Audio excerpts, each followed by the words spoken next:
Her plea was a whisper against the vast, unforgiving plains, a sound swallowed by the wind. "Don't touch me. Please." She wasn't begging for her life or her honor. She was begging for a memory, for the last sacred piece of the man she loved. The cowboy before her was a spectre of dust and leather, a man with eyes as hard as the rocky ground beneath their feet. He had come to take her home, her future, everything. But when he finally made his move, it wasn't with the brute force she expected. It was with a single piece of paper that did more damage than any bullet ever could, shattering her world, not with a bang, but with the quiet, devastating truth. The sun was a merciless hammer over the Arizona territory, beating down on the parched earth of Heartwood Creek Ranch until the very air shimmered with heat. Amelia Vance felt its weight in her bones, a constant pressing reminder of all she stood to lose. It had been 6 months since she'd buried her husband Thomas, and the grief was still a raw, open wound. But grief was a luxury she couldn't afford. The ranch Thomas's dream, and now her sole responsibility, was dying a slow death choked by drought and debt. Every creak of the porch swing, every gust of wind rattling the loose shutter on the barn sounded like a footstep of the man who wanted to take it all away, Bartholomew Higgins. His sprawling cattle empire, the Double H, bordered her land on 3 sides, a constant suffocating presence. Higgins saw her small ranch not for its modest herd or its struggling crops, but for the one thing he coveted above all else, the steady year-round flow of Heartwood Creek, a lifeline in this thirsty land. He'd made offers first, polite, then condescending, and finally threatening. Amelia had refused them all. This land was the last living piece of Thomas. She was mending a bridle on the porch, her fingers sore and stained when she felt it. First a change in the air, a stillness that preceded a storm. Her gaze lifted from her work, scanning the horizon. A lone rider was approaching, not from the dusty track that led to town, but cutting straight across the open range. He rode with an unnerving economy of motion, his silhouette stark against the bleeding orange of the late afternoon sky. He wasn't one of Higgins's usual louts, identifiable by their loud mouths and sloppy horsemanship. This man was different. He rode like he was part of the horse, a centaur born of dust and determination. As he drew closer, the details sharpened into a portrait of quiet menace. He was tall in the saddle, broad-shouldered with a face weathered by sun, and shadowed by the brim of a stained cattleman hat. A dark duster hung over his frame, shifting with the horse's gait to reveal the well-worn leather of a gun belt tied low on his hip. He didn't slow as he approached the fence line, guiding his powerful roan over the rail with an easy grace that belied the tension coiling in Amelia's stomach. He reined in a dozen yards from her porch, the horse stamping impatiently, its breath misting in the cooling air. The man's eyes, the color of faded denim, swept over the ranch, the thirsty garden, the barn in need of paint, the small, sturdy house, before finally settling on her. They were eyes that gave nothing away, that seemed to assess and dismiss all at once.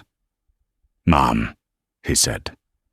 His voice was a low baritone, rough like worn saddle leather. It wasn't loud, but it carried cutting through the chirping of the crickets that had begun their evening song. Amelia set the bridle aside, her hands wiping themselves on her canvas apron out of nervous habit. She rose slowly, her spine straight, refusing to show the fear that fluttered in her throat like a trapped bird. "This is private property," she stated, her voice firmer than she felt. "State your business." The man dismounted in a single fluid movement. He didn't swagger. He moved with a deliberate purpose that was far more intimidating. "Name's Wade Thorne," he said, ignoring her question as he walked toward the porch steps, his boots stirring up small puffs of red dust. This is the Vanus place, I take it. It is. And you're trespassing, Mr. Thorne. He stopped at the bottom of the steps, one hand resting casually on his hip, inches from the butt of his Colt. Mr. Higgins sent me. He figures you and him have some unresolved business. The name sent a chill down Amelia's spine, colder than any desert night. So this was Higgins's new tactic, a professional, a man hired to do what his usual pack of thugs could not. I have no business with that man. I've given him my answer. He doesn't think it's the right one, Thorne said. His gaze flickered to the house behind her, to the window of the room that had been Thomas's study. He wants this land, Mrs. Vance. He tends to get what he wants. Then he will be sorely disappointed, Amelia retorted, clutching the porch railing. This ranch isn't for sale. Not now, not ever. It belonged to my husband. Wade Thorne's expression didn't change, but something in his eyes hardened almost imperceptibly. Husbands die. Land remains. It's the way of things. The casual cruelty of his words struck her like a slap. Tears pricked at her eyes, hot and sudden, but she blinked them away fiercely. She would not cry in front of this man. You can go back and tell your master that the widow Vance doesn't scare so easily. You're wasting your time here. He took a step up, then, another, his presence, filling the small porch, crowding her with his sheer size, and the palpable aura of danger that clung to him like trail dust. He smelled of horse leather and something else, something cold and metallic like the barrel of a gun. She instinctively took a step back, her hand flying to the locket at her throat, the one that held a tiny portrait of Thomas. "Everyone scares, Mum," he said, his voice dropping lower. "It's just a matter of finding the right lever. Mr. Higgins is a patient man, but his patience has a limit. I'm here to find it." He turned his head slightly, his gaze falling on the weather-beaten rocking chair where Thomas used to sit and watch the sunset. It was a simple, intimate detail of her life, and his observation of it felt like a violation. It was as if his cold eyes were trespassing not just on her land, but on her memories. "I'd advise you to get back on your horse and ride out the way you came," Amelia said, her voice trembling slightly despite her efforts. "There's nothing for you here." Wade Thorne looked back at her, a long, unnerving silence stretching between them. He seemed to be looking right through her, weighing her, measuring her resolve. Then, with a slow, deliberate nod, he spoke. "Oh, I think there is," he said softly. "I think there's a great deal for me here." He turned without another word, descended the steps, and swung back onto his roan. He didn't ride away immediately. He sat there for a moment, a dark sentinel, watching her, as the last sliver of the sun vanished below the horizon, plunging the ranch into the deep blue of twilight. Then he wheeled the horse around and cantered away, his form dissolving into the growing darkness, leaving Amelia alone on the porch, trembling with the cold certainty that this was not an end, but a beginning. The shadow of Wade Thorne had fallen across Heartwood Creek, and she knew with a dread that sank deep into her soul that it would not be easily dispelled. The following days were a study in psychological warfare. Wade Thorne did not return to her porch with threats. He didn't have to. His presence was a constant oppressive weight on the horizon. He made camp on a low ridge overlooking her property, technically on Higgins's land, but with a clear, unobstructed view of her every move. Each morning, the first thing Amelia saw was the thin curl of smoke from his campfire. Each night, the last thing she saw was the tiny, malevolent orange spark of that same fire winking in the darkness. He was a vulture waiting. She tried to ignore him, to go about her chores with a defiant energy. She mucked out the stables, patched the leaking roof of the chicken coop, and spent hours weeding the stubborn patch of earth she called a garden, all under his silent, watchful gaze. Her loyal ranch hand, Finn O'Connell, a wiry old man with hands like gnarled oak who had worked for Thomas's father, saw the strain on her face. "Don't you pay him no mind, Mrs. Vance?" Finn said one afternoon, his voice a gravelly rasp, as they repaired a fence Thorne had ridden over. "He's just a hired gun, a dog on Higgins's leash. All bark. He doesn't bark, Finn." Amelia replied, pulling the wire taut. "That's what's so unsettling." The town of Redemption Gulch offered little solace. It was a place that lived up to half its name.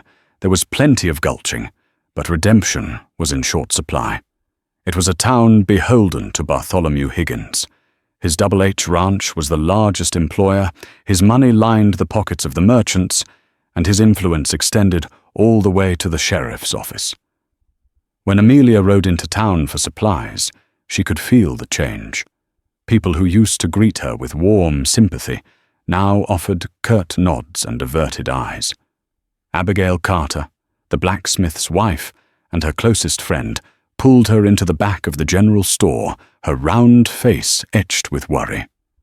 "People are talking," Amelia Abigail whispered nervously, straightening a stack of canned peaches.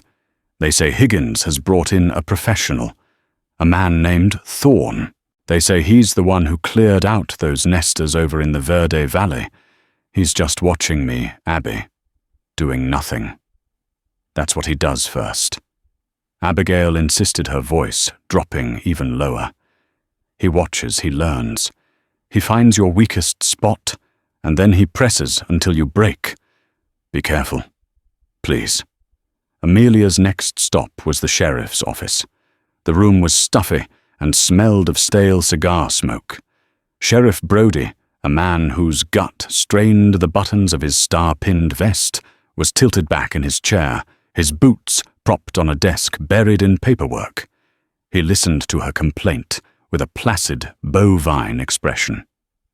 "Now, Amelia," he began, lowering his feet to the floor with a heavy thud. "This man Thorne. Has he threatened you directly? Has he laid a hand on you or your property? He's camped on the Ridge Sheriff. He watches my every move. It's intimidation, and it's at the behest of Bart Higgins." Brody sighed, running a hand over his balding head. "Technically, he's on Higgins's land. There's no law against a man watching the sunset. And as for Higgins, well, he and I have an understanding. He's a pillar of this community. He's a bully and a thief." Amelia's voice rose sharp with frustration. "Those are strong words," Brody said, his eyes narrowing slightly. "Words you can't prove. Look, Amelia, my advice is to reconsider Mr. Higgins's offer. It's more than fair. Thomas, well, he was a good man, but he wasn't the best rancher. He left you with a heap of trouble. Maybe this is a blessing in disguise." The casual dismissal of her husband's memory of his life's work was a bitter pill to swallow. She thought of Thomas, of his endless optimism, and his calloused hands, always working, always striving to build a life for them. She remembered the nights he'd sit at his desk in the study, poring over ledgers by lamplight, his brow furrowed with worry, but always with a reassuring smile for her. "My husband built that ranch," she said, her voice low and cold. "He poured his life into that soil. I won't sell it, not for any price." She left the sheriff's office with a heart full of cold fury. Brody's words echoed in her mind. He left you with a heap of trouble. Was that how they all saw him, a failure? The town's pity felt more suffocating than its fear. They saw her as a helpless widow clinging to a lost cause. They didn't see the love, the shared dreams that were embedded in every plank of the house, every post in the fence line. That night, sleep wouldn't come. Amelia lit a lamp and went into Thomas's study. It was the one room she had kept exactly as he'd left it. His books on animal husbandry and crop rotation were still on the shelf. A half-smoked pipe lay in an ashtray on his large oak desk. His scent, a faint mix of tobacco and cedar, still clung to the air. This room was her sanctuary, the place where his memory felt most potent. She ran her hand over the smooth, worn wood of his desk. He had spent so many hours here. This was the heart of the ranch, the heart of their life together. The weight of his name, the legacy he'd tried to build, rested on her shoulders. She felt a surge of renewed determination. They were wrong, all of them. Thomas hadn't been a failure. He had been a dreamer, a builder, and she would not let a man like Higgins or his cold-eyed shadow on the hill tear it all down. She looked out the window toward the ridge. The tiny campfire was there as always, a silent, patient threat. Let him watch, she thought. Let them all watch. They would see what the widow Vance was made of. She would not break. She would hold on to this land, this memory, this name, until her last breath. She owed Thomas that much. She owed herself that much. The weight of his name was not a burden, it was her shield. The war of attrition continued. A week after her visit to the sheriff, Amelia woke to find the gate to her main corral swinging open. 3 of her best horses were gone. There were no tracks to follow on the hard-baked ground, just the faint scuffs of a professional job. Finn was apoplectic, cursing Higgins and his hired dog Thorn with a venom that surprised Amelia. This is his game, Mrs. Vance. Finn seethed, his face grim as they stared at the empty corral. He won't come at you head-on. He'll bleed you dry, piece by piece. Steal a horse here, spook the cattle there. Make it so you can't get your herd to market. He'll make the ranch worthless, then pick it up for pennies on the dollar. The theft was a severe blow, but it hardened Amelia's resolve. She would not be cowed. She and Finn spent the next few days riding the perimeter of the property, checking every inch of fence, reinforcing every gate. The work was exhausting, the sun relentless, but it felt better than sitting and waiting for the next blow to fall.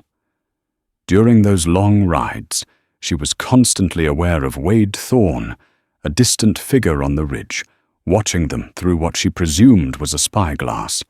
He never interfered, never approached. He just watched, his stillness a more potent threat than an army of loudmouth cowhands. Her trips to Redemption Gulch became exercises in isolation. The whispers followed her down the main street. Shopkeepers who were once friends suddenly became intensely interested in the contents of their shelves when she entered. The sympathetic glances were gone, replaced by a mixture of fear and impatience. She was a problem, a disruption to the town's uneasy peace with its benefactor, Bart Higgins. They wanted her to give in to sell so things could go back to normal. Only Abigail Carter remained a steadfast ally.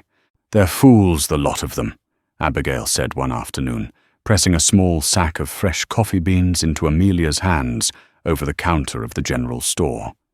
"They're so afraid of Higgins's shadow, they've forgotten what it means to stand for something. Don't you let them get to you." "It's hard, Abby," Amelia confessed, her voice weary. "Sometimes I feel like I'm fighting this war all alone." "You have Finn," Abigail reminded her gently, "and you have me. It's not an army, but we're here." One evening, seeking a respite from the oppressive silence of the ranch, Amelia found herself standing near the town's livery. The door to the saloon swung open, spilling yellow light, and the tinny sounds of a piano onto the dusty street. She saw Wade Thorne standing at the bar, a glass of whiskey in his hand. He was alone, not interacting with any of the other patrons, yet the men around him gave him a wide berth, as if he were surrounded by an invisible, dangerous field. Curiosity warred with her fear. She wanted to understand the man who was systematically dismantling her life. She moved into the shadows of the livery close enough to hear the conversation of 2 cowhands who were watching Thorne as well. "That's him!" One of them muttered, a young man with a nervous twitch. Higgins's new man. Thorn. Looks mean enough. The other, an older, grizzled man, replied. Heard he don't talk much. Just gets the job done. Remember that business down at the Picketwire River? The farmers who wouldn't sell their water rights to the railroad. Thorn was there. 1 week the farmers were defiant. The next their barns were burned, their wells were poisoned, and they were gone. No one ever proved it was him, but he was the only stranger in the county.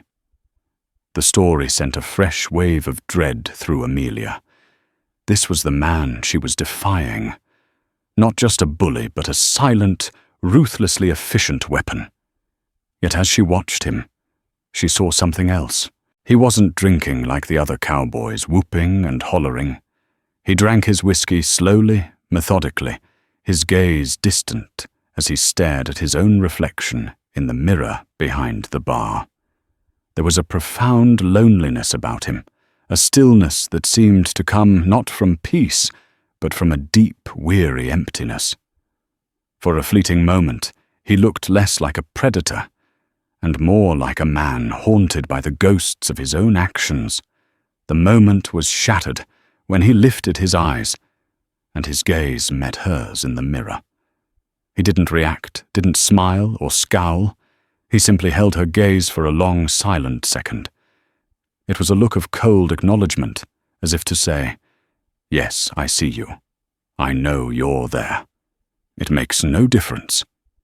Amelia pulled back into the darkness, her heart pounding. She had wanted to see her enemy, but what she had seen was more complicated and therefore more terrifying. A simple villain was easy to hate, easy to fight. A man like Wade Thorn, a man who seemed to carry his own desolation within him, was an enigma. She rode back to Heartwood Creek under a canopy of brilliant, unfeeling stars. The attack she expected hadn't come. Instead, Thorn was letting her own community isolate her, letting the fear and uncertainty do his work for him. He was patient. He knew that hope like water was a finite resource in this unforgiving land, and he was waiting for hers to finally run dry. A few nights later, a new kind of sabotage occurred. She woke to the smell of smoke.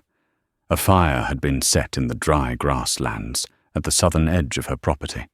It wasn't large, but it was heading straight for her winter hay supply. She and Finn worked frantically for hours, beating at the flames with wet burlap sacks until their arms ached and their lungs burned. They finally managed to contain it, but a significant portion of the pasture was now a blackened, useless scar. As the sun rose, casting a pinkish glow on the smoke that still hung heavy in the air, Amelia stood soot-streaked and exhausted, staring at the damage. And there on the ridge was Wade Thorn, mounted on his roan watching. He hadn't helped. He hadn't interfered. He had simply observed her desperate, frantic struggle. But as she stared back at him across the scorched earth, she thought she saw something different in his posture. It wasn't triumph. It wasn't satisfaction. It was something she couldn't name, a stillness that was heavier than usual. For the first time, she wondered if maybe, just maybe, this fire hadn't been his work. It was too messy, too random for a man who was described as a professional. This was the work of Higgins's usual brand of clumsy thugs. The thought didn't bring her comfort. It only deepened the mystery of the man on the ridge. Was he her tormentor, or was he merely a witness to it? In this brutal silent war for Heartwood Creek, Amelia was beginning to realize she didn't even truly know the face of her enemy. The fire was the final straw for Bartholomew Higgins. His patience already worn thin by what he saw as the stubborn defiance of a lone woman finally snapped. 2 days after the fire, he sent a messenger to Wade Thorn's camp on the ridge. The message was simple and brutal: finish it. By the end of the day, Higgins wanted the deed to the Vance Ranch, or Thorn's contract would be terminated, and Higgins would handle things his own much bloodier way. Wade received the ultimatum with his usual stoicism, but inside a quiet disgust churned. He had taken this job believing it was a simple matter of leverage and negotiation. He was a closer, not a butcher. His reputation was built on efficiency, on applying just enough pressure to make people see the inevitable. But this woman, she didn't bend. She was like a reed in the wind. She'd sway and tremble, but she would not break. He had watched her fight the fire with a frantic, desperate courage that had stirred something in him he'd thought long dead. He rode down from the ridge, not with the swagger of a victor, but with the heavy tread of an executioner. He found Amelia in the barn, brushing down one of the remaining horses. She heard his footsteps on the hard-packed earth and turned her body going rigid. The pitchfork she'd been about to hang on the wall remained in her hand, held loosely but ready. "It's over, Mrs. Vance," he said, his voice flat. He stopped just inside the wide barn doors, letting the bright afternoon light frame him. "Higgins wants the deed today. He's tired of waiting. And I'm tired of telling him no." She shot back, her chin held high. "Tell him to send his thugs. Tell him to come himself. I'm not signing anything." Wade's gaze was heavy. "You don't understand. The men he'll send next, they won't be polite. They won't just steal your horses or light fires in your pasture. They'll burn this barn down with you in it, if that's what it takes." He took a step forward. "He's offering you a generous price. Enough to start over somewhere else. Take it. Live." The plea in his voice faint, as it was surprised her. But she mistook it for a trick. "Is that your professional advice? Take the blood money and run. I'd rather die here, on my own land, than live as a coward who sold her husband's legacy." Her words, the mention of her husband, seemed to land with an unexpected force. A flicker of some unreadable emotion crossed Wade's face. He looked past her toward the house. "Your husband's study. I need to see it. What why stay out of my house?" "It's part of the assessment." He lied the excuse, sounding weak, even to his own ears. He started walking toward the house, his strides long and purposeful. Panic seized Amelia. She ran after him, the pitchfork forgotten. The study was her sanctuary, the last pure memory of Thomas. The thought of this man, this harbinger of destruction, invading that sacred space, was unbearable. "You have no right," she cried, catching up to him on the porch. He ignored her, pushing the front door open and striding into the house. He moved directly to the study and stopped at the threshold, his large frame filling the doorway. Amelia rushed in front of him, her arms spread wide as if to physically bar his entry. Her back was to the desk, to Thomas's chair, to everything that was holy to her. Her breath came in ragged gasps, her eyes wild with a desperate, cornered fear. "Don't touch me. Please." She begged, the words a raw, broken whisper. The plea hung in the silent room. She thought she was begging for herself, for her person. But in that moment, Wade understood. She wasn't afraid of him putting his hands on her. She was terrified of him putting his hands on the life she had built here, on the memory of the man she loved. Her plea was for the sanctity of this room, for the ghost that inhabited it. He looked at her, truly looked at her, and saw not just a stubborn woman, but a grieving widow guarding the last relics of her heart. And he knew he couldn't do it. He couldn't be the man who broke her with brute force.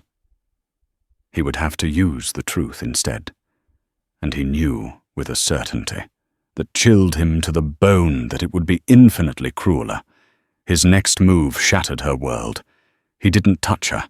He didn't shove her aside or draw his weapon. He simply reached into the inner pocket of his duster.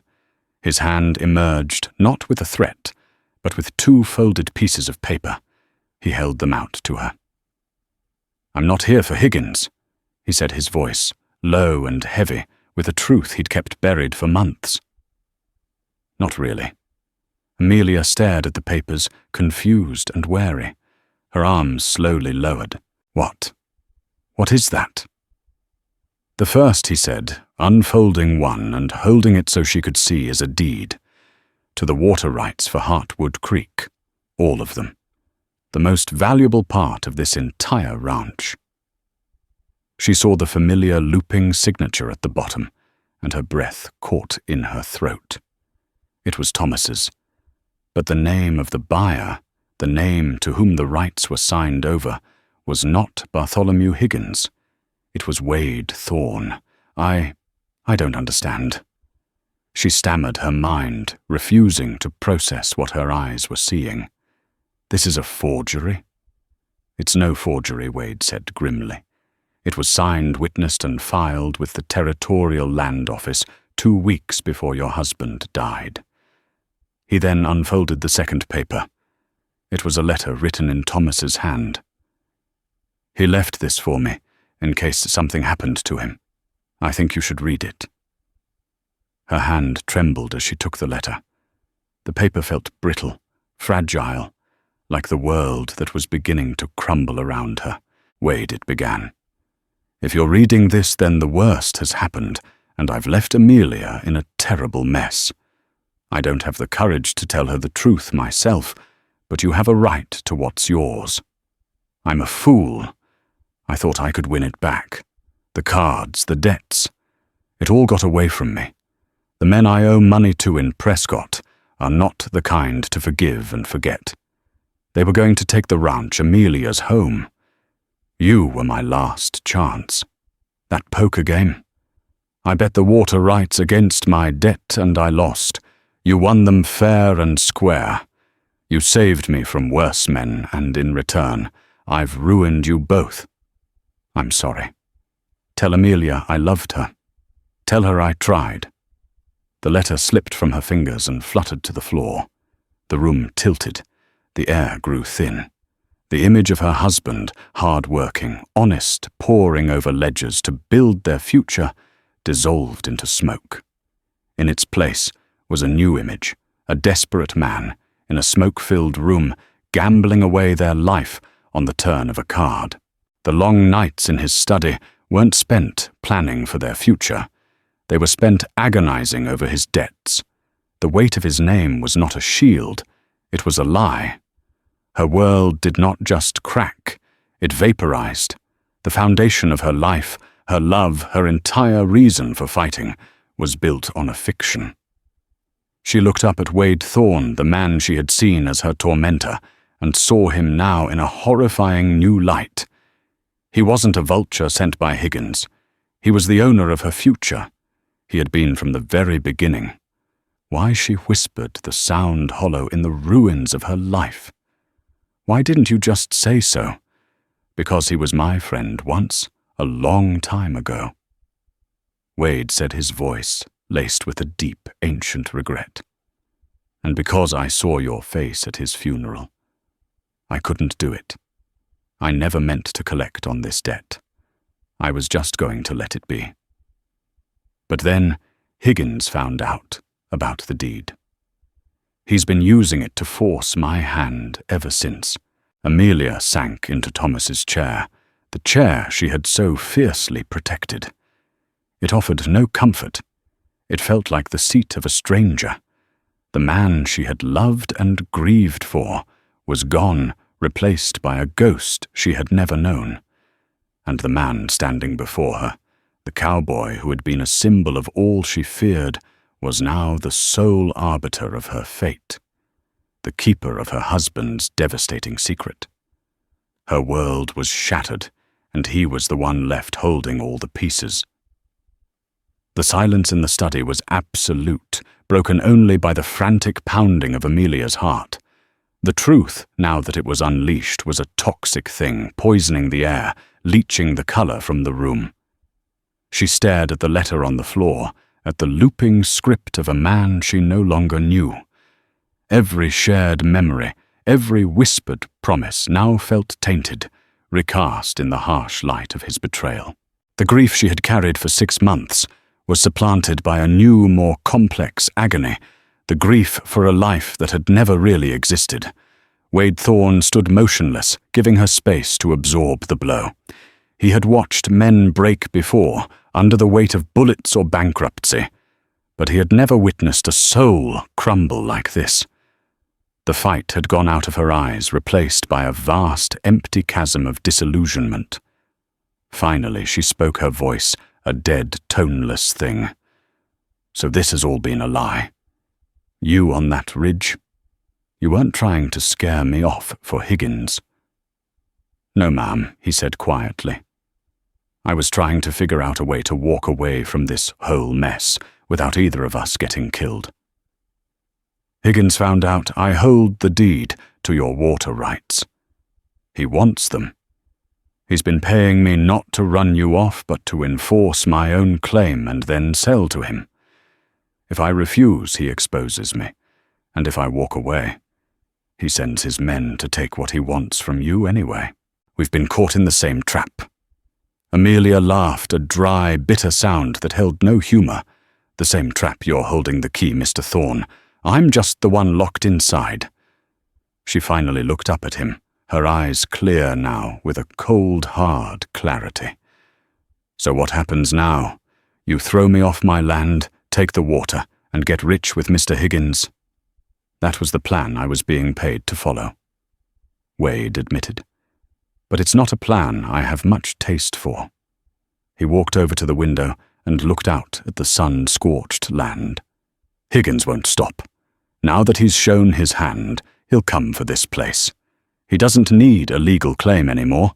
He'll just take it, and Sheriff Brody will write it up as a tragedy." He turned back to face her, his expression grim. "Which leaves us with two options. The first is, I ride away and you face Higgins and his men alone. You won't last the night. The second is a different kind of deal." Amelia watched him, her mind slowly beginning to work again, sifting through the wreckage for a path forward. Hate was an easy emotion, and she wanted to hate Thomas. But right now, all she felt was a profound, chilling numbness. What kind of deal, this ranch? Without the creek, it can't survive. With the creek, it could be one of the most prosperous in the territory. Higgins knows that. He took a step closer, his voice dropping. "I own the water. You own the land and the brand. Alone, we're both vulnerable. Together, we might have a chance." Her eyes narrowed. "What are you proposing?" "A partnership," he said. The word sounded strange on his lips. "You sign over the deed to the ranch to me. Publicly. We make it look like you gave in, sold out to the man Higgins hired. It gets him off your back, at least for a while. He'll come to me to buy the whole package, and you'll sell it to him."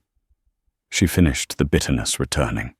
"No," Wade said firmly. "I'll tell him the price has gone up. I'll delay, I'll negotiate, I'll give us time to prepare. When he finally realizes I have no intention of selling, he'll come for me. But I'm the kind of fight he's not prepared for. And this time, I won't be fighting for a paycheck. I'll be fighting for my own property." The audacity of the plan was staggering. It was a devil's bargain, a pact with the very man who had delivered the news that had destroyed her. She would have to willingly sign away the last of Thomas's legacy, place her trust in a hired gun with a dark past, and stand with him against one of the most powerful men in the territory. It was insane. It was also her only option. And what do I get out of this? Partnership, she asked, the word tasting like ash, a job as a housekeeper on my own ranch. "You get to stay," he said simply. "You get to live on the land you love, and you get a 50% share of every dollar this ranch ever makes. I'm a gunman, Mrs. Vance, not a rancher. I know how to protect a place, but I don't know how to make it thrive. You do. I need you as much as you need me." She rose from the chair and walked around the desk, standing before him. She was smaller than him, slighter in every way, Yet at that moment, she felt an odd sense of equilibrium. The lies were gone. The pretenses were stripped away. All that was left was the brutal, unvarnished truth of their situation. She had nothing left to lose but her life, and he was offering the only conceivable way to save it. Her world had been shattered by the ghost of a man she thought she knew.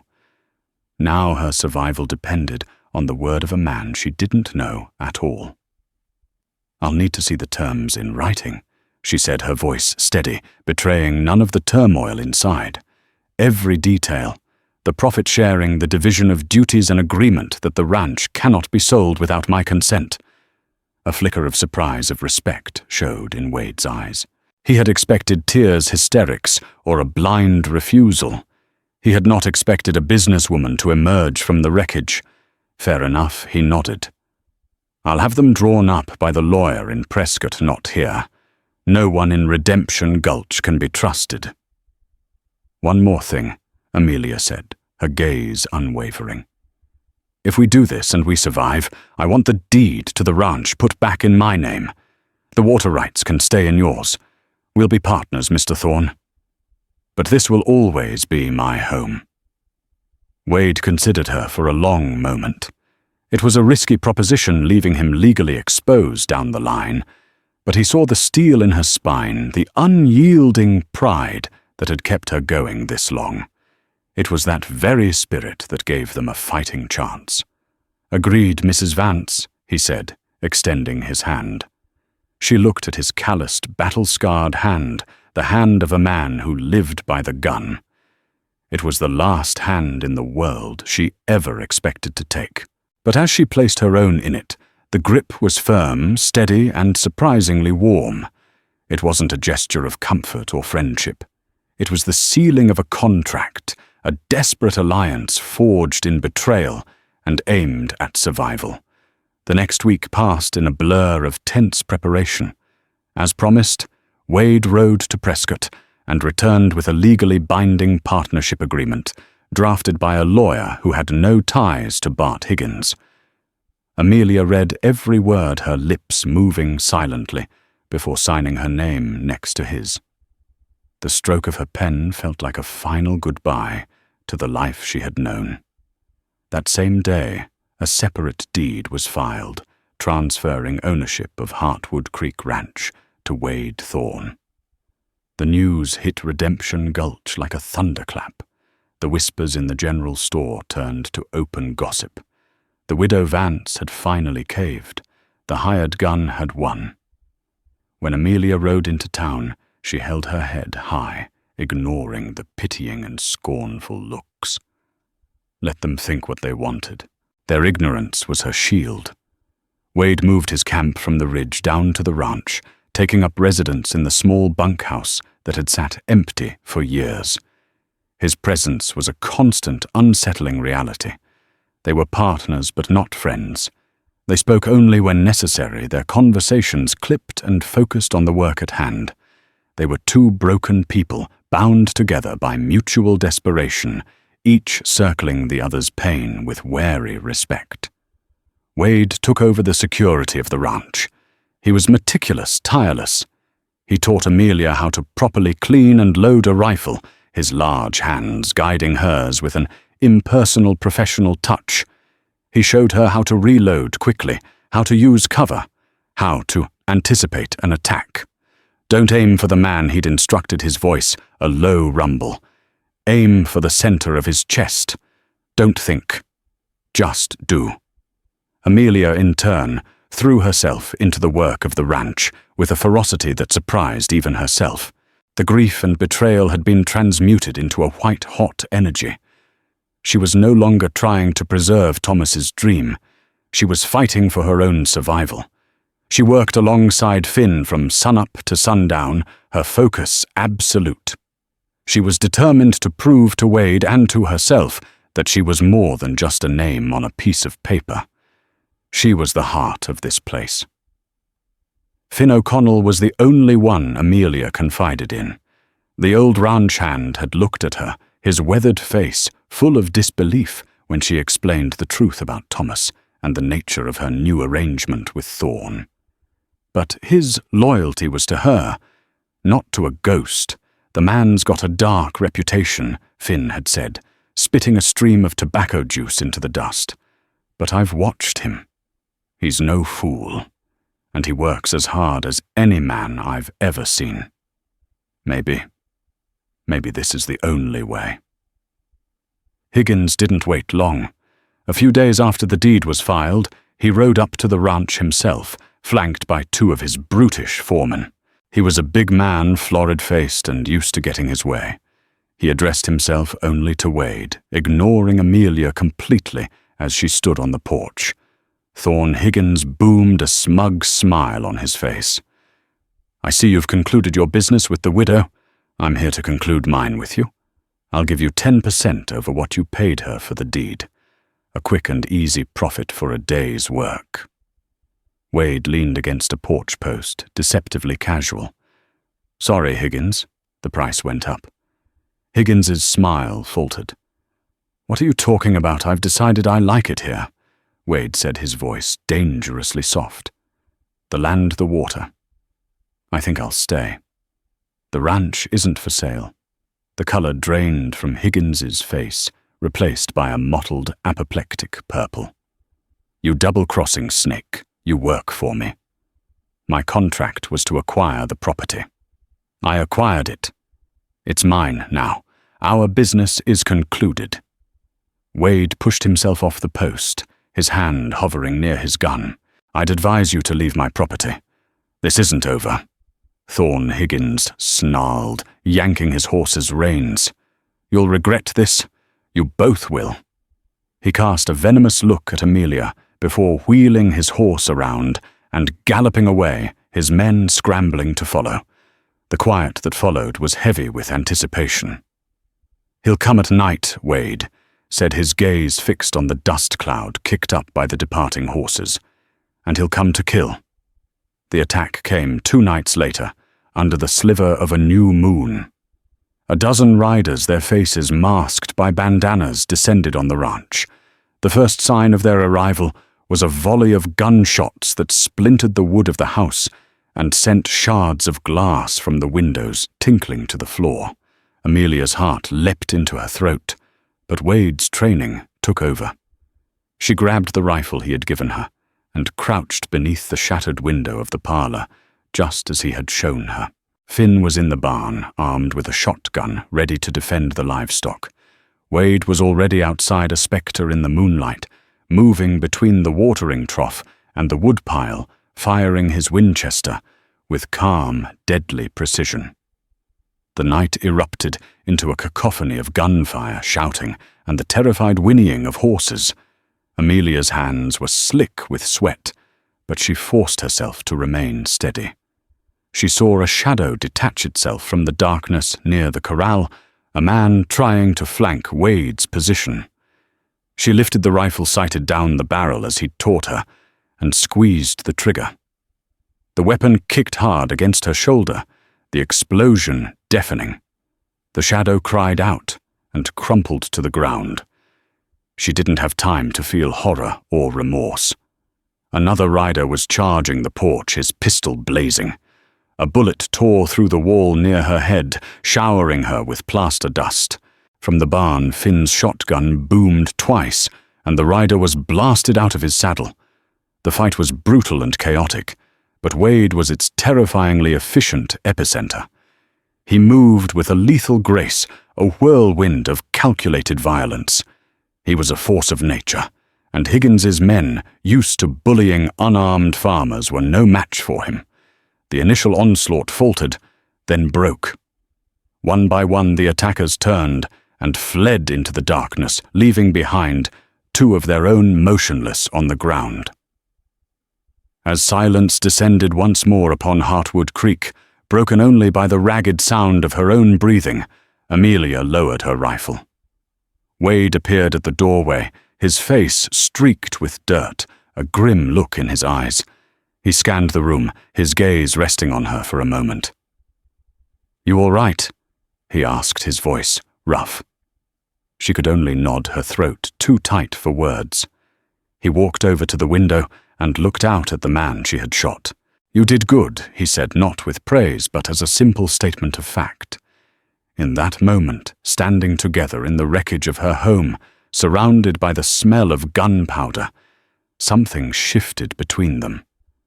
They were no longer just business partners. They had faced death together. Their strange, desperate alliance had been forged anew, baptized in violence, and sealed in the shared grim reality of what they had just done to survive. They were both broken, both haunted, but for the first time they were not alone in their fight. The pale dawn revealed the brutal scars of the battle.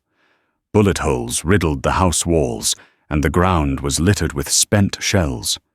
Sheriff Brody arrived hours later, his gaze sweeping over the damage with profound disinterest. He listened to Wade's terse account, grunted a few platitudes about the two dead attackers, and offered a piece of hollow advice. "Bart Higgins is a founding father of this county," Brody said, his eyes avoiding Wade's. "Making an enemy of him is unwise." With that, he tipped his hat and rode away, making it clear that any justice they received would have to be their own. They were on their own, and in that shared isolation, a new dynamic was forged. The days that followed were filled with the rhythm of repair. As Wade and Finn mended the physical structure of the ranch, Amelia worked to piece together her life. The tense silence that once defined her and Wade's interactions softened into a quiet, functional camaraderie. They shared meals no longer as strangers, but as survivors. Over the kitchen table she learned he was a farm boy from Ohio, haunted by the war. He in turn learned of the school teacher who had followed a dream west. She spoke of Thomas now with a sad clarity, acknowledging the good man she had loved, alongside the flawed gambler who had betrayed her. The truth, once a weapon, was now simply a scar. The town's perception shifted as well. When Bart Higgins failed to retaliate, a new legend took root in Redemption Gulch. Wade Thorne had faced down the cattle baron and won. The fear he once inspired curdled into a grudging respect. The immediate threat had passed. About a month later, Amelia found Wade by the creek at sunset. The water that had been the source of all their trouble now reflected a peaceful rose-colored sky. "Higgins pulled his men back," Wade said, without looking up from the knife he was sharpening. "He knows another attack would cost him more than he's willing to spend. Not with me here." "So we won." She asked, the word tasting foreign. "For now," he replied. "We bought ourselves time." He finished his work and finally met her gaze, his blue eyes catching the last of the light. "You've done well, Amelia. You're stronger than you think." It was the first time he had used her name. It sounded different in his voice, not a claim of ownership, but a simple acknowledgement. Thomas used to say that she murmured a faint ache in her heart. "I just wish—" "I know," Wade said, and the simple words held a universe of understanding. He knew the complex knot of love and betrayal she felt. He had, after all, been the one to place it in her hands. "Thank you, Wade," she said softly, "for telling me the truth, for giving me a chance to fight." He gave a slight accepting nod. They stood in silence as the first stars appeared. The future was still an unknown territory, but the world built on a fragile lie was gone. In its place was something smaller, harder but real, a home forged from grit and the shared will to survive. As he shifted his weight, his arm brushed against hers. It was a simple accidental touch. Amelia didn't flinch. She didn't pull away. And for the first time in a very long time, she felt safe. That single touch, so different from the one she had once feared, marked the beginning of a new chapter, not just for Amelia, but for Heartwood Creek itself. Their story is a powerful reminder that the things that shatter our world can sometimes be the very things that force us to rebuild it stronger on a foundation of hard-won truth. It shows us that heroes and villains are rarely as simple as they seem, and that sometimes the most unlikely alliances are the ones that save us. What happens next for Amelia and Wade? Does their partnership blossom into something more, or do the ghosts of their pasts return to demand a final price? If you were moved by Amelia's journey of resilience and Wade's path to redemption, please show your support by hitting that like button. Share this story with someone who appreciates a tale of grit and survival. And most importantly, subscribe to our channel and ring the bell, so you don't miss out on our next story from the heart of the Wild West. Thank you for listening.